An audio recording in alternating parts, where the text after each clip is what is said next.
Assalamualaikum warahmatullahi wabarakatuh. Perkenalkan, saya Damalia Afiani dengan NIM 2401030048 dari Prodi Pendidikan Nonformal. Video ini dibuat untuk memenuhi tugas akhir mata kuliah Komunikasi Sosial. Melalui video ini, saya ingin mengangkat isu bencana alam di Sumatera, bukan hanya sebagai pariwisata alam, tetapi sebagai persoalan komunikasi sosial.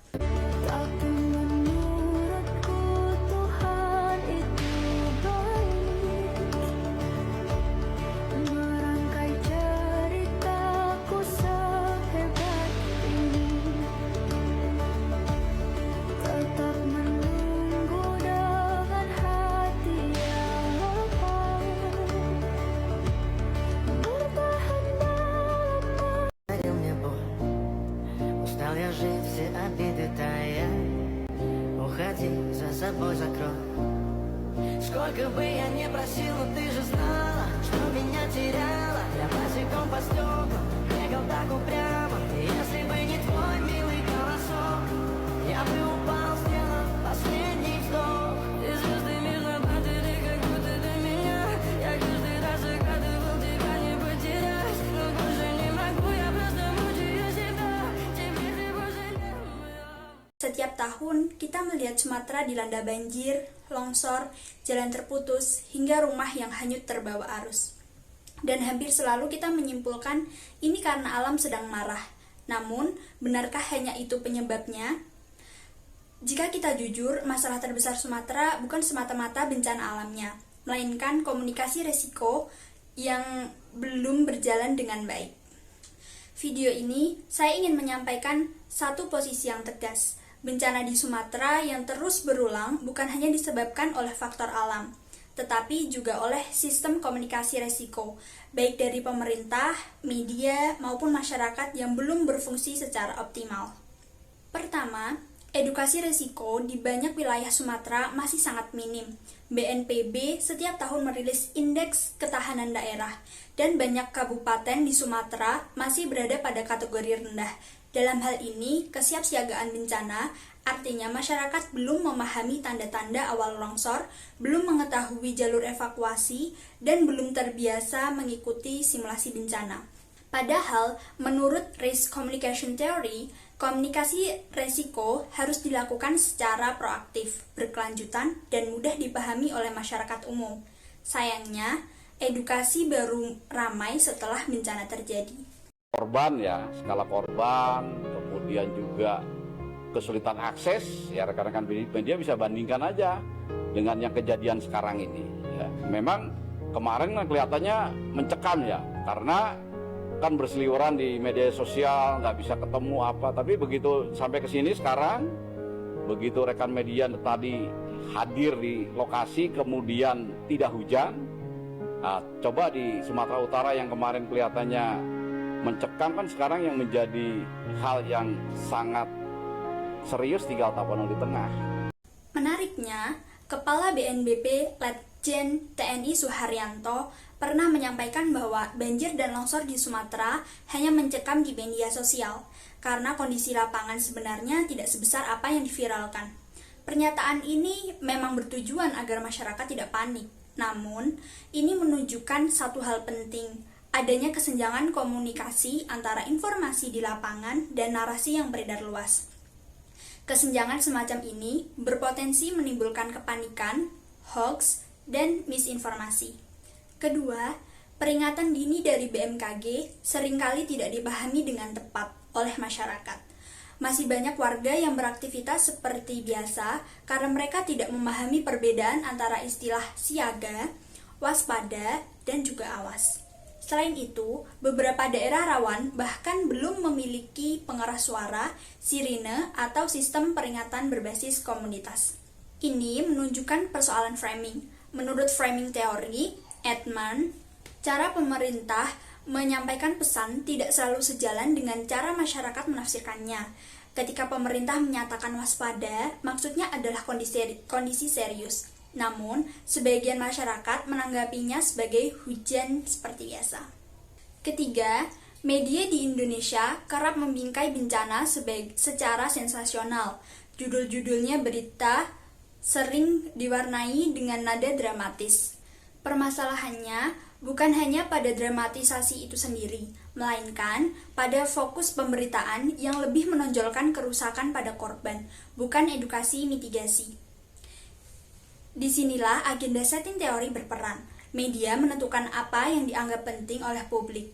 Jika media lebih menonjolkan drama, publik tidak akan mendapatkan informasi yang mereka butuhkan untuk memahami mitigasi dan membaca peringatan dini. Aceh mendadak panik malam itu, hanya karena satu pesan yang ternyata tidak benar.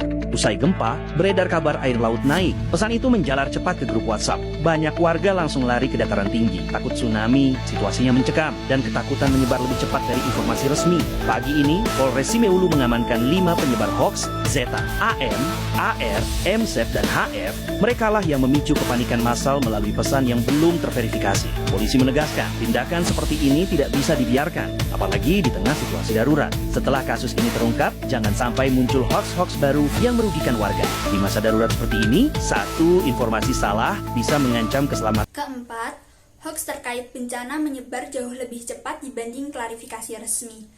Setiap terjadi gempa atau banjir di Sumatera, hampir selalu muncul pesan berantai seperti, nanti malam akan ada gempa yang lebih besar. Padahal, hal tersebut tidak memiliki dasar ilmiah. Menurut difusi informasi, pesan yang bersifat emosional, singkat, dan menakutkan memang lebih cepat menyebar. Karena itu, masyarakat seringkali panik bukan karena bencananya, melainkan karena hoaks yang beredar.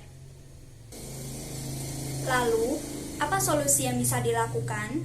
Pertama, pemerintah perlu mengubah pola komunikasi resiko menjadi lebih rutin dan berkelanjutan.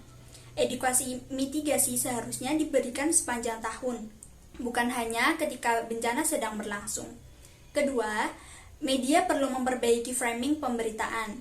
Dramatisasi memang menarik perhatian, tetapi yang jauh lebih dibutuhkan masyarakat adalah informasi edukatif tentang mitigasi.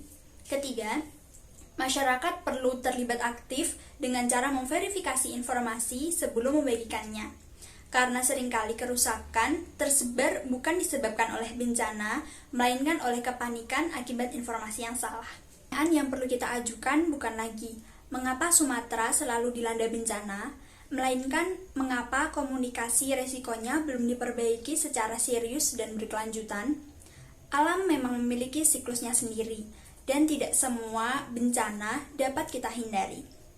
Namun, cara kita memahami resiko, cara informasi disampaikan kepada masyarakat, serta cara peringatan dini dikomunikasikan, semuanya merupakan bagian dari komunikasi sosial yang berada dalam kendali manusia.